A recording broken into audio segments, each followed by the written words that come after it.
Must stay home. It's breathing. Ain't gonna find her. Don't catch her sleeping.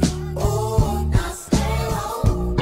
What's going on, ladies and gentlemen? So, as you probably know by now, this Charlottesville protest story is sweeping the nation. So much so that even in my backyard of Seattle, there's some protests going on today in response to those protests that went on right there. So, to give some clarity to this issue, I just want to give you guys some of my thoughts on it here today. Now, first of all, what happened, right?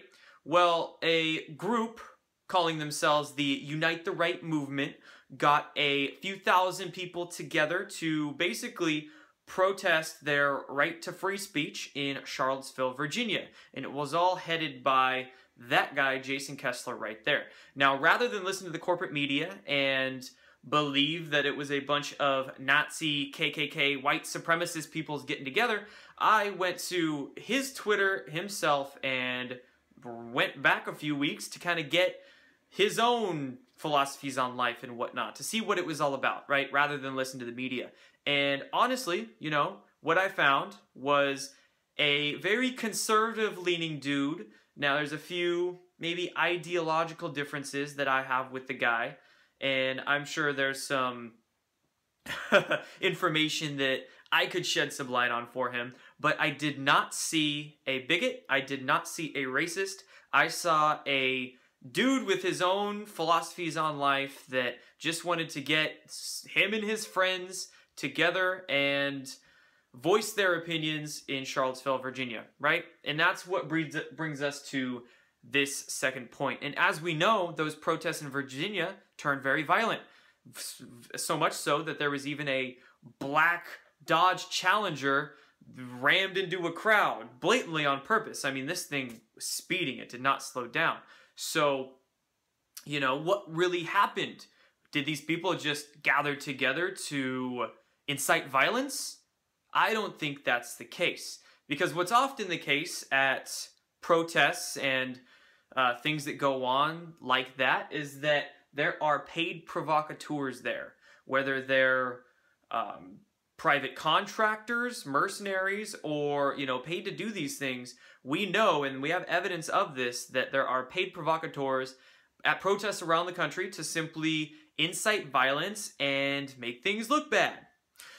Now, with that Dodge Challenger getting ran into that crowd, I mean, A, it was a nice car. I don't know who's going to waste a nice car like that. B, it was registered to a 20-year-old out of Ohio. That's pretty odd. So there's just a lot of things that don't logically add up, right?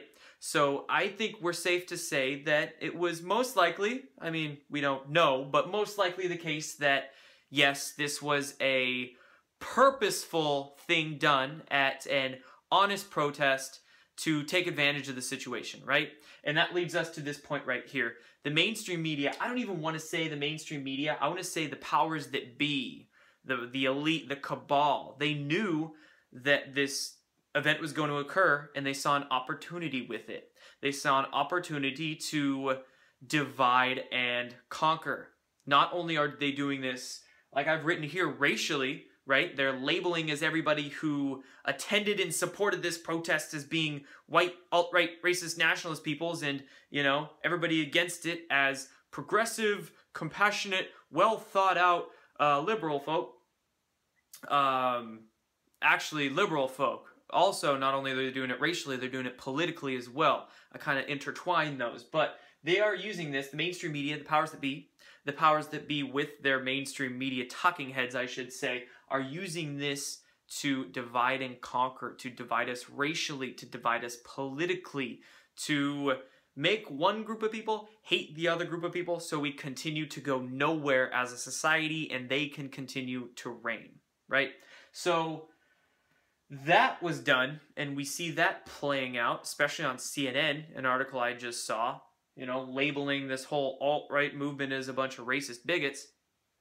And what's also going on, last bullet point here, is that the MSM, or the powers that be, they're using this divide and conquer strategy to basically put people, not only divide people, but put them into the respective boxes in which they choose. So they're branding a lot of these conspiracy theorists, or essentially truthers, as being associated with the alt-right movement. I just saw an article by The Atlantic. In fact, they're devoting almost their whole September 2017 issue to, it was called How America Lost Its Mind. How America Lost Its Mind. And this whole article was basically a slam piece against conservatives, you know, people supporting Trump, and labeling them all conspiracy theorists, and how, you know, how these people getting away from the conventional bullshit way of thinking are crazy, right?